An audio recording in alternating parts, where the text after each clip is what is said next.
On the morning of February 1st, 2026, the quiet, affluent community of the Catalina Foothills in Tucson, Arizona, became the epicenter of a mystery that would grip the entire United States. Nancy Guthrie, the 84-year-old mother of iconic NBC News anchor Savannah Guthrie, was reported missing after failing to join her regular virtual church service. By what initially appeared to be a tragic case of a wandering senior quickly escalated into a high-stakes criminal probe led by the Pima County Sheriff's Department and the FBI. As of March 4th, 2026, the case remains officially unsolved, despite a staggering $1 million reward and wall-to-wall international media coverage. While the public narrative has focused heavily on the emotional pleas of the Guthrie family, shows investigative experts and forensic profilers are looking at technical and behavioral anomalies that suggest a far more calculated professional operation. To understand the gravity of this disappearance, we must move beyond the emotional headlines and examine the 5 chilling theories the mainstream media is currently overlooking. Wi-Fi jamming and smart home sabotage. The most disturbing aspect of the abduction is the clinical precision with which the home's security was bypassed. According to Pima County Sheriff Chris Nanos, Nancy's Nest doorbell camera was intentionally blinded or disconnected at approximately 1:47 a.m. on the night of the disappearance. However, media reports often gloss over the technical how, simply calling it a disconnection. Cybersecurity experts suggest that in 2026, high-profile targets are increasingly falling victim to de-authentication attacks. By using a portable Wi-Fi jammer, a device that floods local frequencies with signal noise, a kidnapper can effectively kick all smart devices, including cameras and smart locks, offline before they can upload an alert to the cloud. This explains why the masked man caught on camera was only a brief, grainy fragment rather than a clear identification. In a breakthrough on February 11th, the FBI revealed they recovered residual data from the back end of Nancy's Google Nest system. Even though she didn't have a monthly subscription, tech experts were able to retrieve frames showing a man in a mask attempting to cover the camera with shrubbery from her own porch. This proves the intruder had intimate knowledge of the home's exterior and was prepared to physically and digitally manipulate the environment. The use of AI-driven tools to automate these attacks means that an intruder doesn't need to be a coding genius. They only need a device easily obtained on the dark web. If a Wi-Fi jammer was indeed used, it proves this was not a crime of opportunity. The Bitcoin ransom, a masterclass in misdirection.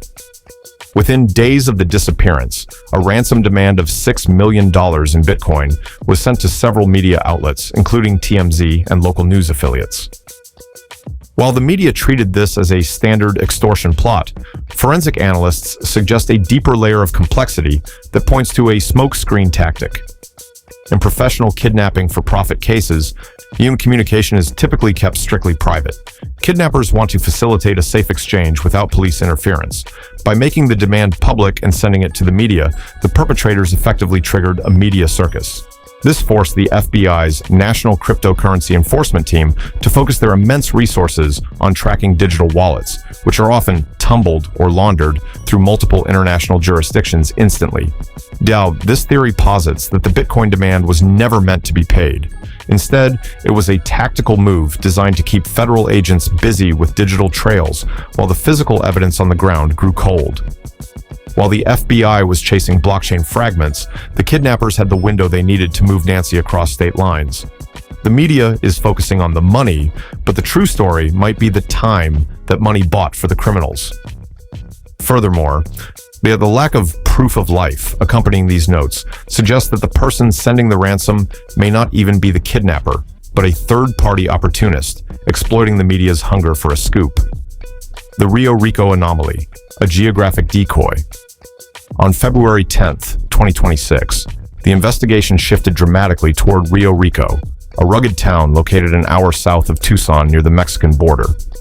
A man was detained during a high-profile traffic stop, and for a few days, the media speculated that the case was closed, but the man was released and the search returned to Tucson. Former FBI profilers suggest the kidnappers may have used a burner phone or a tracked medical device to intentionally ping a cell tower in Rio Rico. This is a classic border diversion, By leading a massive police presence toward the international crossing, the kidnappers could have doubled back and hidden Nancy in a safe house right in the heart of Tucson. This tactic is designed to exhaust law enforcement. As of early March, the FBI has scaled back its on-site command centers. This scaling back suggests that the physical trails, like the one in Rio Rico, were dead ends. By the time the police realized they were being led on a wild goose chase in the desert, the perpetrators had likely vanished. The media's lack of follow-up on why the Rio Rico lead was so prominent suggests a massive oversight in understanding kidnapper psychology. Furthermore, the 2026 data on cross-border abductions shows that once a victim reaches the border, the chances of recovery drop by 60%, making this diversion a potentially lethal delay. The Insider Protocol, access without force. Sheriff Chris Nanos has repeatedly confirmed that there were no signs of forced entry at the Guthrie residence. This is the detail that the media finds most uncomfortable to discuss, as it implies a level of betrayal or a security breach from within the family's circle of trust. And in the digital age, an insider doesn't have to be a person, it can be a service protocol. Investigators are likely looking into every person who had access to Nancy's smart lock codes or physical keys in the months leading up to the event.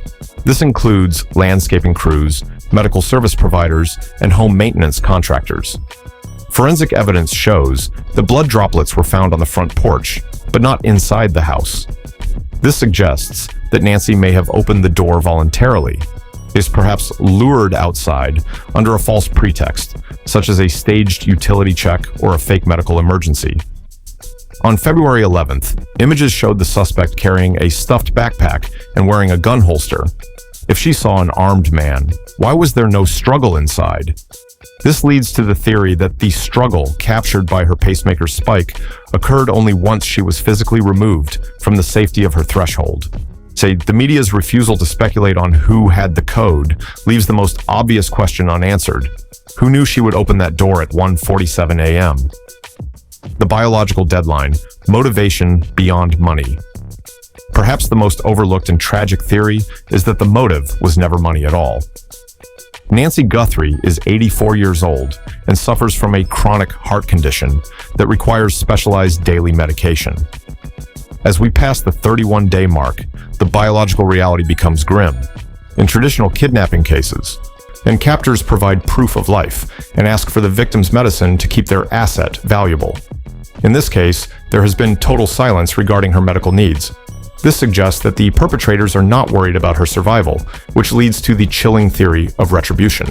Savannah Guthrie is one of the most prominent journalists in the world. By targeting her mother, shows the perpetrators may have been aiming for a psychological silencing of a media figure rather than a financial gain.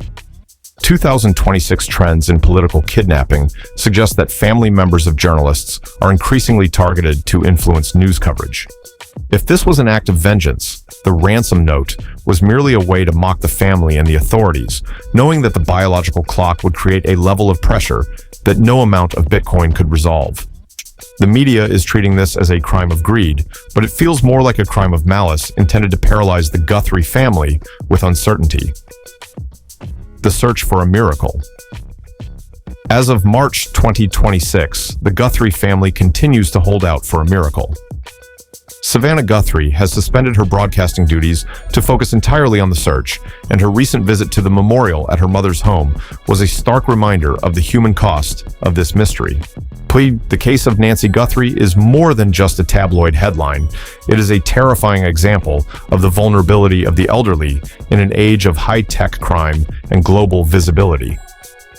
Until the FBI can reconcile the technical sabotage of the doorbell camera with the forensic evidence found on the porch, the truth remains hidden.